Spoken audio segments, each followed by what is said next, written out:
Ditemi voi quando.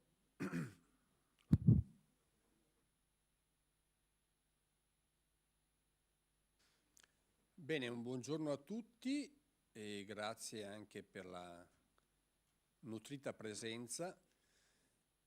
Il Consiglio regionale si è dimostrato, insomma, in questo momento luogo dove le notizie importanti passano e vengono anche analizzate, mi permetto di dire, con professionalità. Una, diciamo, considerazione preliminare, perché da ieri sera a stamattina, con un seggio che doveva ancora essere inserito della provincia di Verona, alcune cose sono cambiate. Tutto quello che appare sul nostro sito è una elaborazione di dati che vengono e che arrivano dal Ministero degli Interni. Chi poi dovrà certificare con l'ufficialità il risultato elettorale sarà la Corte d'Appello.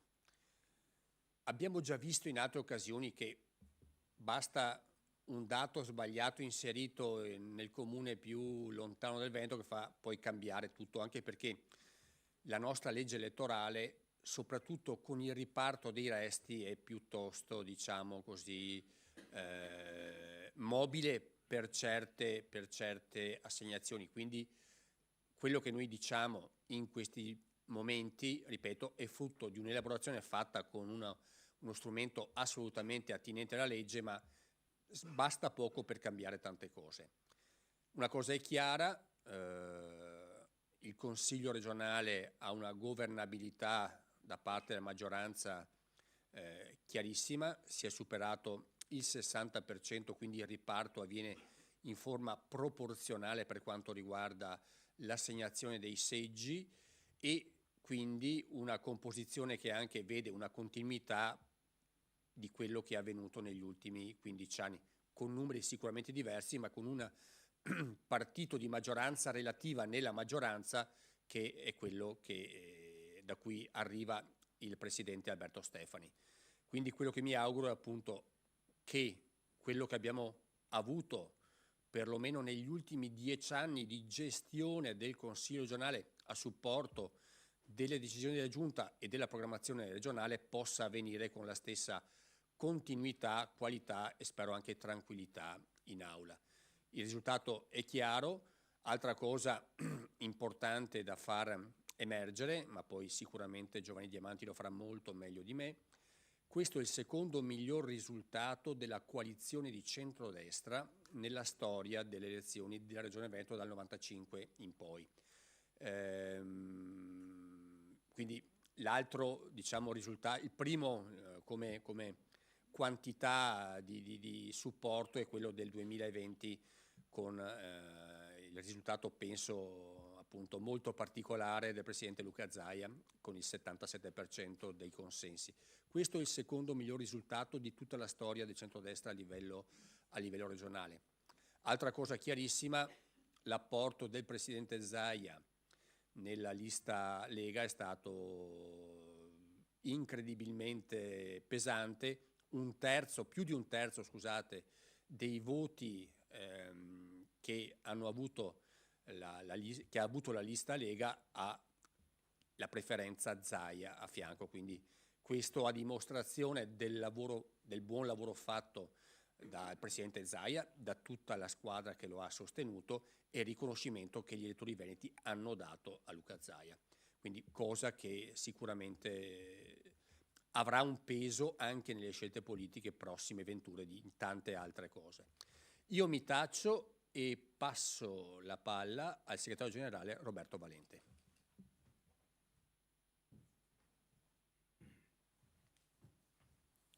Buongiorno a tutti.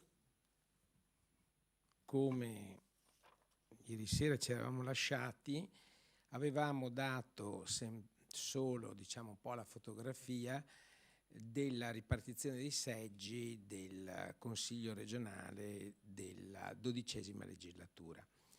Eravamo stati anche molto cauti proprio perché proprio nella notte c'è stato questo diciamo cambiamento, questo seggio che da Treviso è diciamo migrato a Verona, però come ha detto il Presidente sono tutti dati, i nomi che darò sono nomi diciamo che provvisori, perché chiaramente come voi sapete è la Corte d'Appello che proclama gli eletti ed è proprio quel momento, ne parlavo prima anche col Presidente, anche con i miei colleghi, è quello il momento che fa scattare diciamo, la nuova legislatura, perché finiscono il mandato i vecchi consiglieri, tranne l'ufficio di presidenza, e subentrano subito i nuovi e praticamente da quel momento in poi scattano i giorni per la convocazione della prima seduta del Consiglio regionale, che come si sa avviene entro il 10° giorno successivo alla proclamazione degli eletti, quindi diciamo ecco sono tempi come dire certi e quindi è giusto che questa cosa si sappia già. Allora, vediamo un po' com'è la composizione di questo Consiglio regionale. Allora, vediamo i nomi. Abbiamo detto che la Lega, Liga Veneta, Stefani Presidente, ha totalizzato 19 eletti e gli eletti sono, allora, per la provincia di Padova, Roberto Marcato, Eleonora Mosco, Giorgia Bedin. Il primo dei non eletti è Giulio Centenaro. E per quanto riguarda Rovigo, l'eletto è Cristiano Corazzari, primo dei non eletti è Laura Cestari. Per quanto riguarda la provincia di Treviso abbiamo Luca Zaia, Sonia Brescacin, Paola Roma, Riccardo Barbisan e il primo dei non eletti è Stefano Marcon.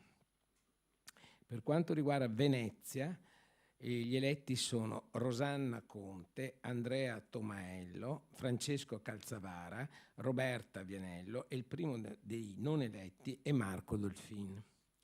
Per quanto riguarda Verona, gli eletti sono Elisa De Berti, Matteo Pressi, Stefano Valdegamberi, Filippo Rigo e il primo dei non eletti è Marco Franzoni.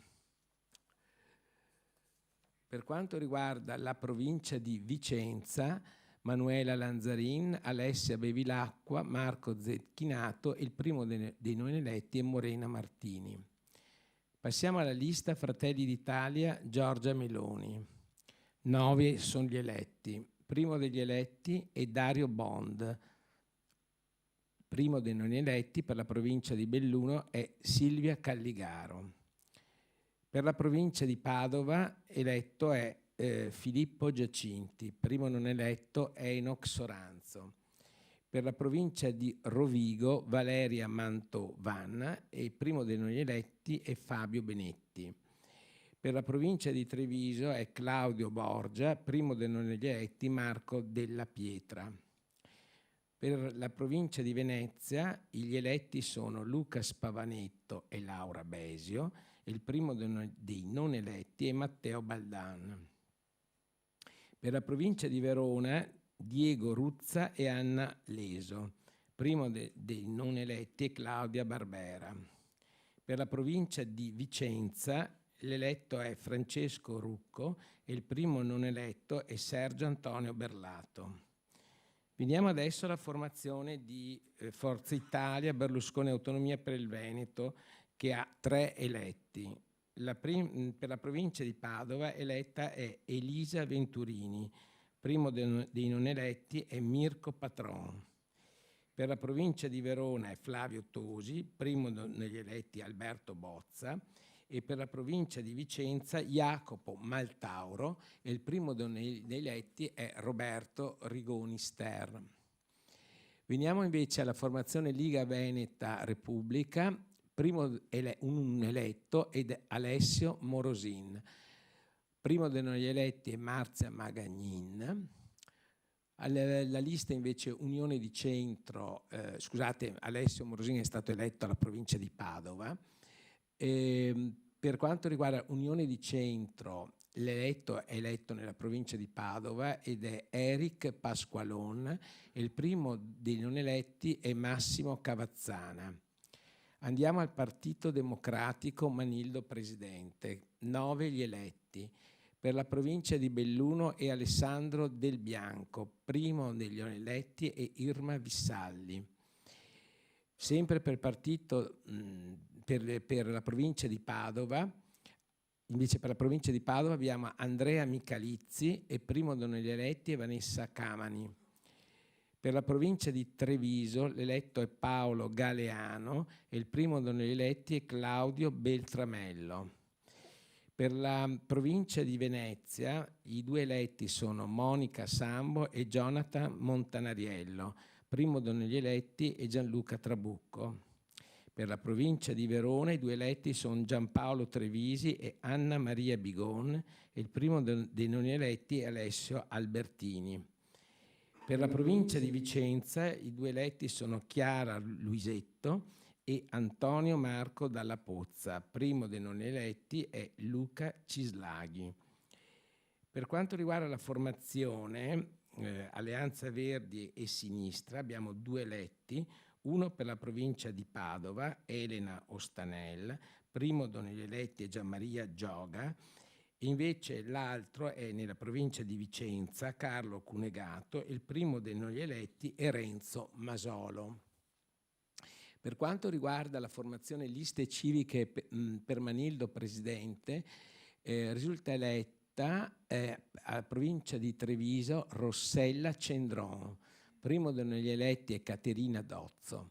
Per quanto riguarda il Movimento 5 Stelle, un eletto nella provincia di Venezia, Flavio Baldan, primo dei non eletti Manuela Calzavara. Per quanto riguarda la formazione Uniti per Manildo presidente, risulta eletto per la provincia di Treviso Nicolò Maria Rocco e la prima dei non eletti è Maria Gomierato. Per quanto riguarda la lista Zumski Resistere Veneto, risulta eletto a Treviso Riccardo Zumski, scusate, non devo abituarmi a questo nome, e il primo degli eletti è Carmen Amadio, mentre per il secondo eletto è a Vicenza ed è una persona di Davide Lovat, mentre la prima dei non eletti è Sara Cunial. E tanto per dare un raffronto, la composizione di genere prevede 18 donne e 31 uomini. Di queste persone 12 sono stati rieletti e 31 sono i neoeletti, mentre gli assessori rieletti, perché ricordiamo che erano consiglieri sospesi, totale 6. Penso di aver detto tutto. Ci ho tenuto di dire anche il primo dei non rieletti, perché nel caso in cui questi venissero nominati assessori, sapete che scatta la sospensione del consigliere che fa l'assessore e quindi al posto suo subentra il primo degli eletti. Bene, io se non ci sono domande avrei finito la mia comunicazione, mentre invito qua il team della U-Trend formato da dottor Diamanti, dottor Pregnasco, dottor Forti e dottoressa Carone, credo, giusto? Se possono avvicinarsi per fare un po' la sintesi di tutto. Prego. Manca una sedia? No, ti do il podio. Ecco.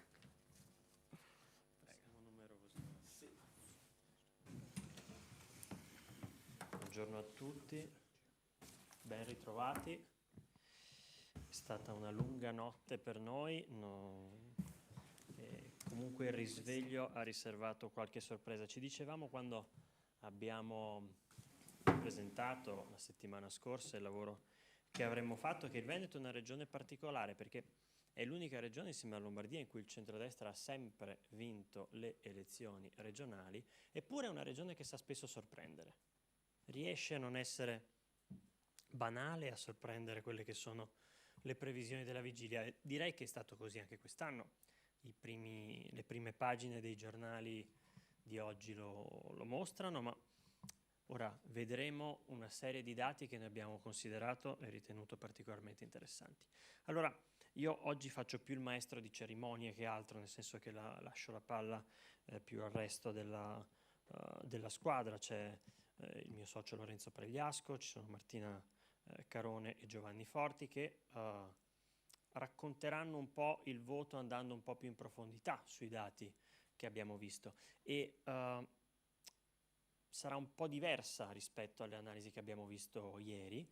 Insomma, avremo un po' una mole di dati maggiore per quello che riguarda il Veneto, più approfonditi, qualcosa di più particolare. Avremo un po' di dati anche relativi al contesto nazionale e il voto in Veneto, e poi con Martina Carone che insegnando analisi dei media all'Università di Padova ci sembrava perfetta per fare anche un'analisi della comunicazione di queste elezioni, quindi con un approfondimento anche sulle campagne elettorali e i dati che emergono dai social media.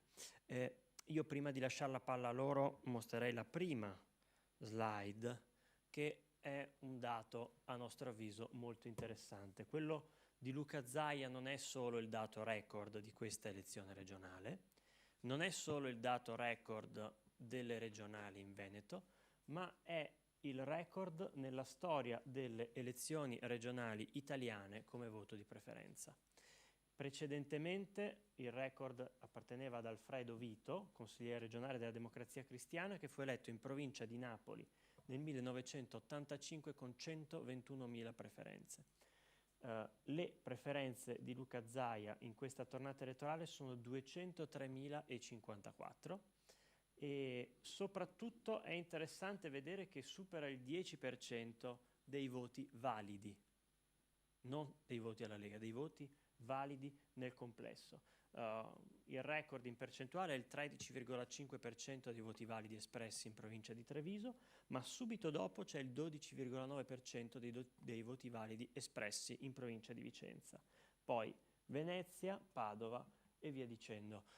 Ci sembrava un dato che spiega un po' questa tornata elettorale, che rafforza ulteriormente in senso comparativo quello che dicevamo ieri, cioè che è un'elezione che ha sicuramente ha avuto un grande trascinatore, e questo dato fa abbastanza impressione. Ci sembrava interessante partire da qui. Lascerei a voi la palla. Io non so, Eleonora, se rimango qui o ok. Eccoci, allora prendo il testimone da Giovanni Diamanti e intanto ringrazio tutti voi per la presenza e il Consiglio regionale del Veneto per l'opportunità di contribuire con queste analisi alla lettura di un appuntamento così importante come queste regionali. Porto l'analisi su alcune dimensioni innanzitutto venete e poi di raffronto con il panorama nazionale, cominciando da un focus sui voti ai presidenti. Eccoci, e parto da qui, cioè dal riepilogo non solo dei voti complessivamente raccolti da Manildo e Stefani, ma anche dell'effetto candidato, quello che noi chiamiamo effetto candidato, che sta, diciamo, nello scarto tra i voti raccolti dal candidato presidente e quelli raccolti dalle sue liste.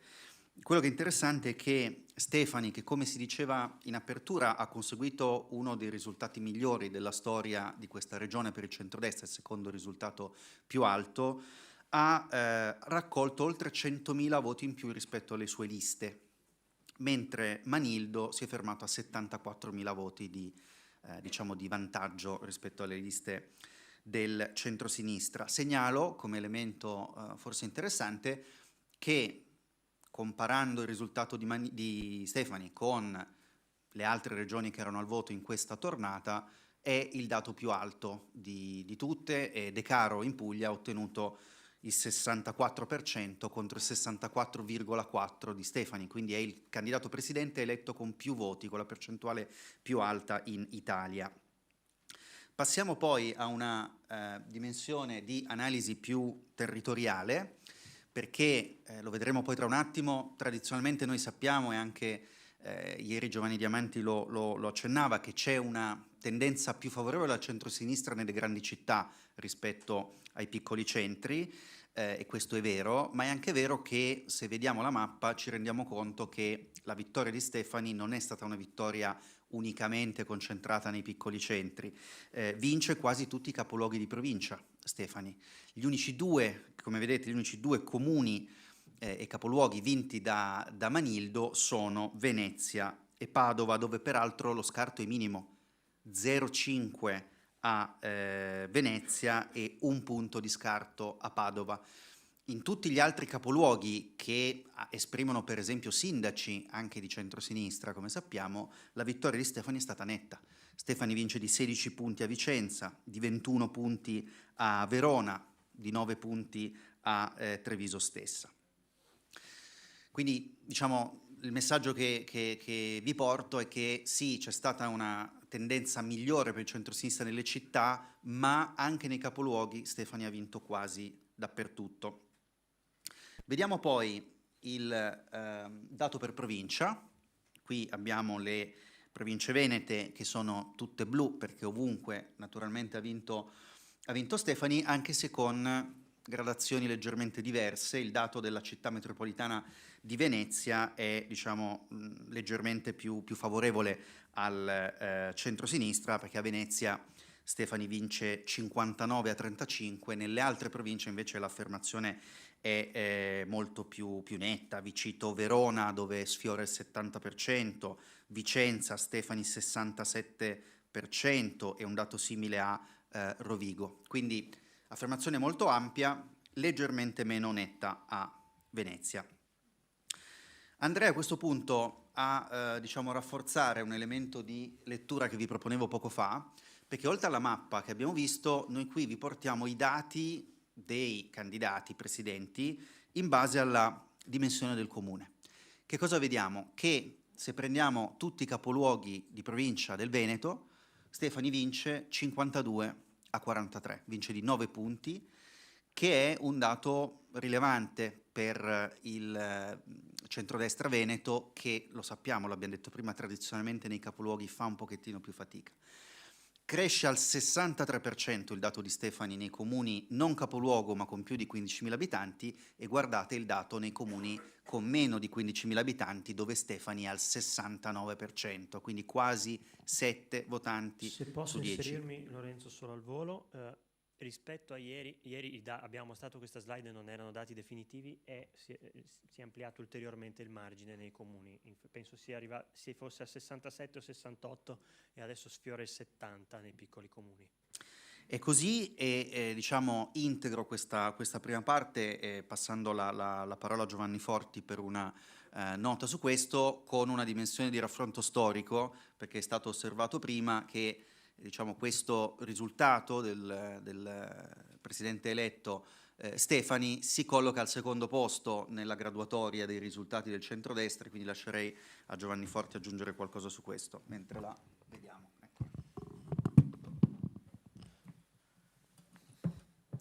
Sì, no, diciamo, la slide parla abbastanza da sé e ci fa vedere che appunto l'exploit di Zaia del 2020 è quasi inarrivabile, o comunque diciamo in tutte le altre regioni d'Italia negli ultimi 30 anni non c'è mai stato nulla di simile all'affermazione di Zaia del 2020. Il risultato di Stefani quest'anno è il secondo risultato di sempre per il centrodestra, e vedete che dal basso verso l'alto c'è una tendenza di crescita per il centrodestra nel corso del tempo, che va un po' di pari passo anche con il calo dell'affluenza, e quindi si vede che diciamo, l'elettorato più mobilitato che continua ad andare a votare in Veneto è tendenzialmente quello di centrodestra, e invece nelle elezioni del 2005, del 2010, del 2015, in cui si votava un po' di più, il centrodestra vinceva comunque in modo solido, in modo convincente, ma con un vantaggio inferiore. Qui oggi parliamo di 35 punti di vantaggio, all'epoca si parlava di 10, 15, 20 punti. E quindi questo dato di mobilitazione cosiddetta asimmetrica è molto rilevante per, diciamo, interpretare il risultato di queste elezioni, e anche il calo dell'affluenza, cioè chi va a votare, chi è motivato anche dal fatto di poter vincere, per esempio. E quindi, diciamo, anche da questo quadro vediamo un'altra cosa che credo di interesse, cioè che l'ultima elezione vagamente contendibile in Veneto è quella del 2005.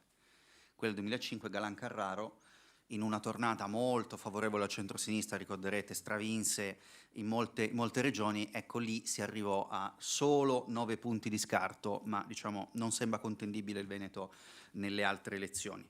Focus sulle liste, perché ovviamente diciamo molta parte dell'analisi di questa elezione riguarda le liste e non solo i candidati presidenti.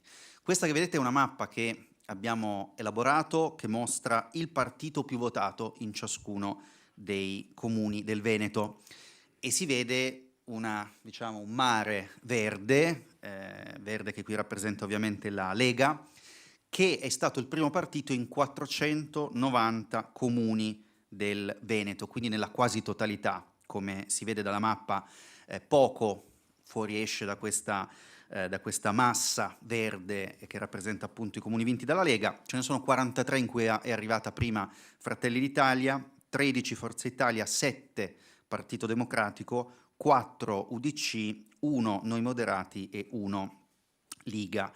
Questo ci dice di un risultato che non è stato, come dire, quello della Lega, non è stato concentrato in un'area della regione, e quasi ovunque la Lega è riuscita a sopravanzare Fratelli d'Italia, cosa che vediamo con quest'altra mappa elaborata da Utrend in questi minuti, ci mostra il confronto tra Lega e Fratelli d'Italia, il confronto a due. Quello che si vede è che in quasi tutta la regione la Lega prevale. Ci sono alcuni comuni della provincia di Belluno in cui Fratelli d'Italia prevale. Peraltro Fratelli d'Italia nella provincia complessivamente di Belluno arriva dello 0,4 davanti alla Lega, in tutte le altre è molto dietro. Il risultato più forte per Fratelli d'Italia è quello di Lorenzago di Cadore, dove fa segnare un più 48 addirittura. Ma complessivamente lo vediamo, il quadro è nettamente favorevole alla Lega in direi quasi tutto il Veneto. Sto per concludere per lasciare la parola a Martina Carone, che proporrà un'analisi sulla comunicazione social di questa campagna elettorale, ma vi do ancora qualche elemento di lettura. Intanto questo dato che ci sembra prezioso per l'analisi di questo voto, che riguarda l'impatto delle preferenze, perché voi sapete che le preferenze sono uno dei motori del voto, soprattutto alle elezioni regionali, tanto più con un'affluenza bassa, perché più è bassa l'affluenza, più pesano le preferenze, il voto strutturato e i fattori, diciamo così, personali, quali le preferenze. Quello che vediamo in questo momento a schermo è, diciamo, la graduatoria delle preferenze. Non so, Giovanni, se su questo vuoi aggiungere qualcosa, perché c'è una tendenza, no, che appare, direi, piuttosto chiaramente, al di là del primato delle civiche venete, no? Anzitutto come leggerle, voi vedete questo dato 1, 0, è sostanzialmente possibile che il tasso di preferenze sia superiore a 1, visto che c'era la doppia preferenza e la possibilità di esprimere due preferenze, eccetto le civiche venete, che hanno sono un'anomalia, però sono anche una lista molto piccola. C'è un dato importante di preferenze di AVS, soprattutto in alcune province ha dati di preferenze molto importanti, ma complessivamente voi vedete, ovviamente le liste sono in quest'ordine, che c'è una forza anche a livello di lista e di traino dei partiti del centrodestra. Cioè non c'è solo il voto d'opinione, non c'è solo Zaia, tutte le liste del centrodestra hanno un traino dal voto di preferenza importante. Quindi c'è una qualità nella competitività delle liste che è oggettivamente impressionante. È interessante vedere anche il dato di preferenza della lista Resistere Veneto di Chomsky. In genere queste sono liste piccole trainate dal solo candidato presidente, invece ottiene dati di preferenza non irrilevanti. E vedete invece che le liste del centro-sinistra sono quasi tutte sulla parte destra, quindi tra quelle che ottengono dati di preferenza minori. Sorprende a me personalmente il dato del Partito Democratico, che in genere traina a livello di preferenze.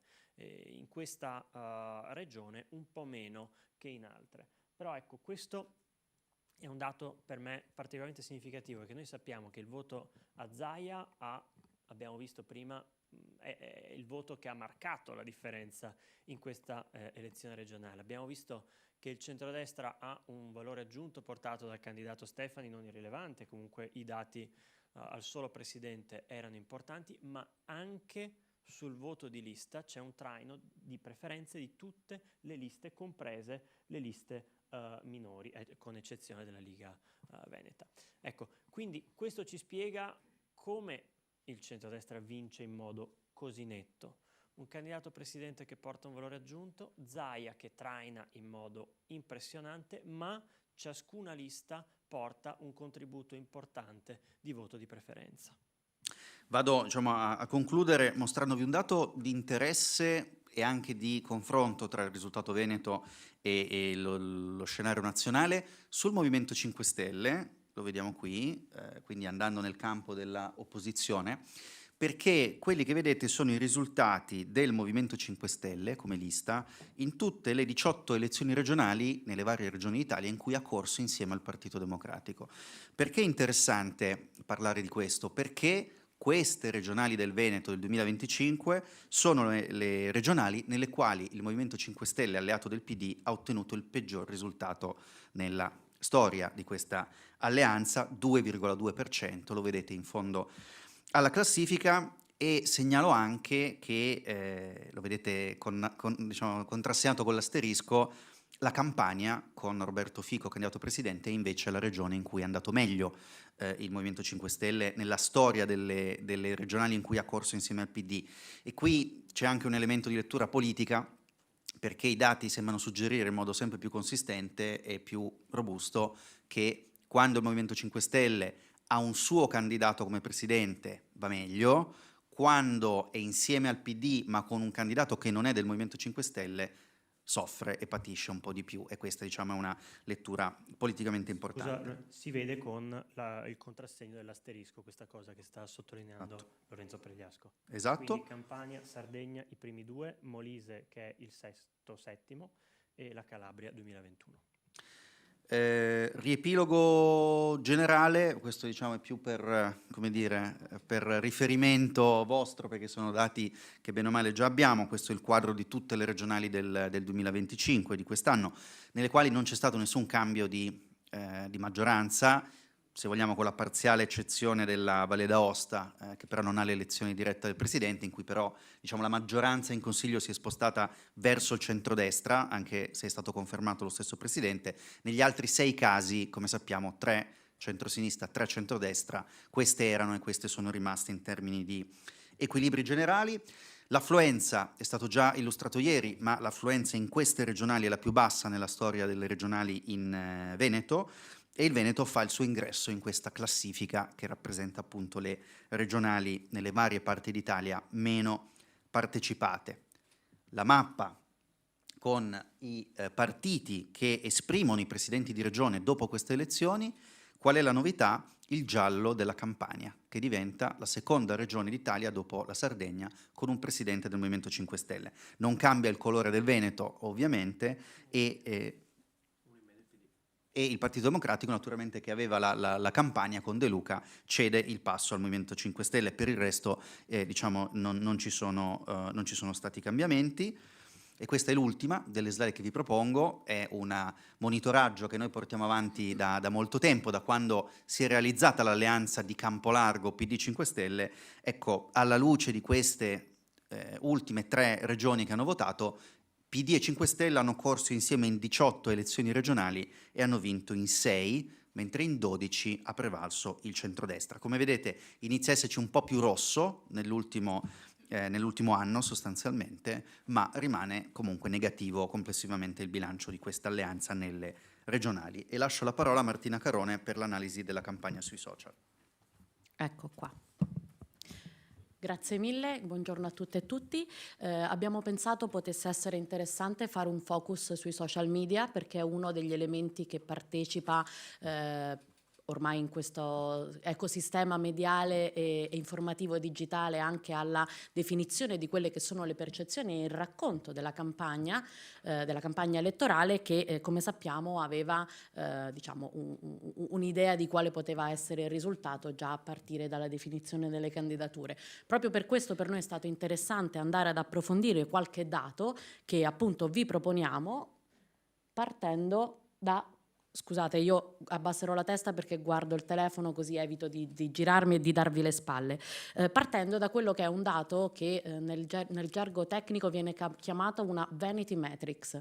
Vanity metrics significa che è una metrica, quindi un dato, un indicatore visibile a tutti quanti gli utenti. In questo caso siamo andati a analizzare il seguito dei due principali candidati presidenti, Manildo e Stefani, sui due principali social media, che sono peraltro quelli che secondo le recenti rilevazioni Istat sono anche alcune delle principali fonti di informazione proprio politica, e vediamo come Alberto Stefani sia sul social media Facebook che sul social media Instagram, entrambi appartenenti alla galassia di Meta, ha un seguito social 4 volte superiore a quello di Giovanni Manildo.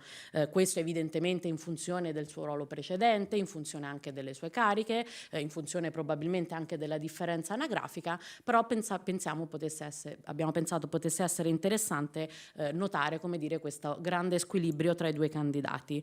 Un grande squilibrio che peraltro non è avulso dalla campagna elettorale, perché proprio durante l'ultimo mese sostanziale di campagna elettorale vediamo come questo seguito è un seguito che è andato a crescere soprattutto a favore di Alberto Stefani. Lo vedete con la curva, l'analisi parte dal 1° ottobre e termina prima di ieri, proprio per cercare, come dire, di non legare al risultato quello che poteva essere questa nostra analisi, e vediamo come ovviamente il picco che vedete nelle curve blu è il giorno corrispondente all'annuncio effettivo della candidatura. Giovanni Manildo, come sapete, era già candidato, la sua crescita è stata una crescita costante ma inferiore in percentuale rispetto alla crescita di Alberto Stefani, che sia su Facebook che su Instagram ha visto dei picchi consistenti proprio durante l'annuncio della candidatura e durante l'evento finale di campagna. Quindi raccontiamo anche di come dire, un racconto della campagna elettorale e della candidatura di Alberto Stefani, che ha avuto un grande seguito sui social media anche grazie a questa crescita registrata durante queste ultime settimane, a fronte però di una differenza di strategia, o almeno una differenza di numeri di post pubblicati. Vediamo infatti che Giovanni Manildo è il candidato che ha pubblicato di più contenuti sui predetti social media, sostanzialmente con una media di 2 contenuti e mezzo. Non entro nelle tecnicalità, però è importante sapere che a un aumento di pubblicazioni può spesso corrispondere un calo delle interazioni, perché gli utenti tendono, come dire, a mettere, la dico grezza, meno like se ci sono tanti contenuti che vengono condivisi. Ve l'ho raccontato in modo molto, molto superficiale, però per farvi vedere perché è importante anche vedere la quantità di contenuti che vengono condivisi, vediamo appunto che lo sforzo di Manildo di presenziare un canale digitale come appunto quello di Facebook o quello di Instagram in realtà non ha premiato. Non ha premiato, lo abbiamo visto prima con la curva dei fan accumulati, dei follower accumulati, non ha premiato neanche per quanto riguarda la capacità di stimolare interazioni. Questa è una sommatoria, una somma di quelle che sono le interazioni, e cioè quanti utenti hanno messo like, quanti utenti hanno commentato, quanti utenti hanno ricondiviso. Evidentemente vediamo una prevalenza in questo caso di Alberto Stefani, che ha quindi pubblicato meno ma ha generato più interesse, al punto da spingere gli utenti a mettere like, a commentare, a condividere e quindi anche a far crescere la sua pagina. Quindi pensiamo sia interessante sottolineare questa differenza. Quindi Alberto Stefani ha evidentemente, anche in funzione, come dire, dell'elettorato che è riuscito a coinvolgere, svolgere, ha anche presidiato in modo inferiore ma ben più efficace il canale digitale. Abbiamo fatto un piccolo focus su quelli che sono i contenuti che hanno generato più interazioni, quindi al di là del totale della pagina e delle settimane di campagna siamo andati a pescare i contenuti che hanno stimolato più le reazioni degli utenti. È molto interessante vedere la differenza di tenore e taglio dei due candidati. Su Facebook vediamo che i post con più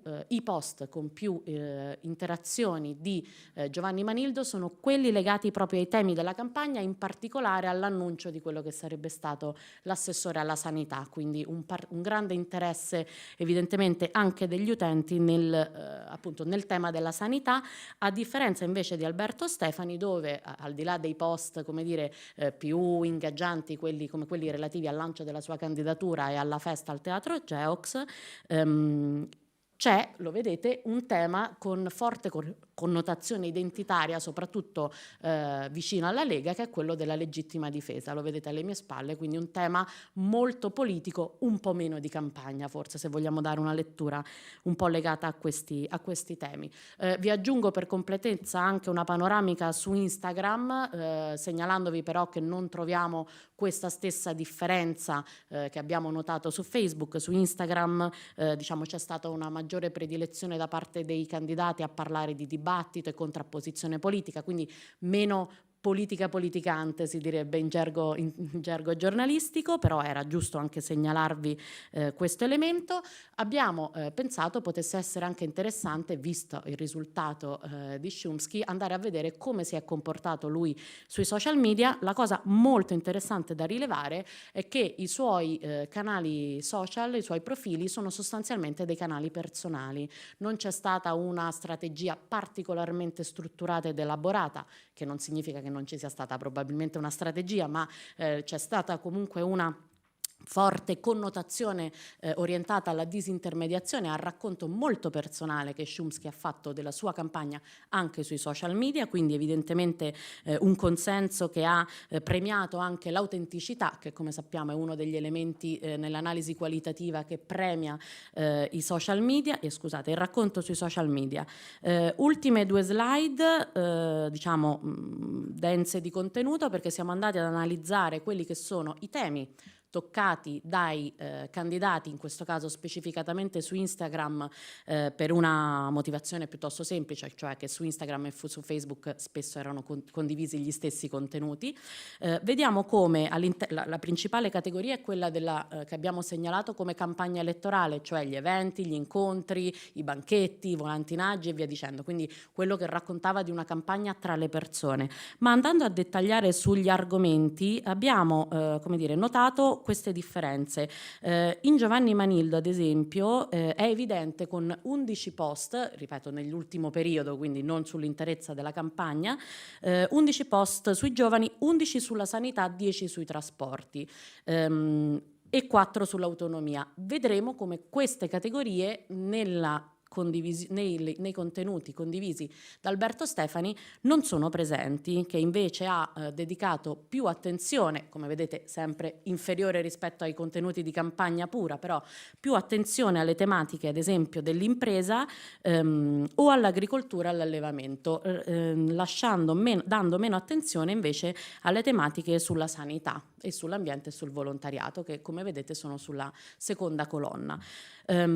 Questo ci racconta evidentemente di una campagna di Manildo e di Stefani basata, fortemente collegata anche a quelle che sono le posizioni delle coalizioni, delle liste, dei partiti che sostenevano i due candidati, e però con le ultime due slide, promesso, vi mostro le parole dei social media. Queste sono le principali 50 parole pubblicate e condivise sui social media di, in questo caso Manildo, tra poco vedremo Stefani. Abbiamo rilevato, molto interessante sottolineare come si vedono ed emergono alcune parole che vi vado a citare, ad esempio lavoro, Ha parlato molto di Stefani, quindi lo vedete anche all'interno della word cloud. C'è Vannacci, quindi vediamo anche, come dire, una opposizione con la tendenza evidentemente a richiamare un leader che è sempre stato raccontato come una figura potenzialmente divisiva. Vediamo l'ambiente, vediamo i giovani e ovviamente all'interno, come dire, il grande tema è quello della regione Veneto. Se andiamo invece a concentrarci sulle parole di Stefani, vediamo sempre Veneto e Veneti e regione, come dire, come principali elementi. Vediamo in realtà come le parole sembrano restituire un'immagine, una fotografia di una campagna più corale, meno legata al contenuto nella dimensione della pubblicazione social media, ma più legata appunto a una dimensione appunto di ingaggio, di coinvolgimento e di racconto proprio della campagna elettorale.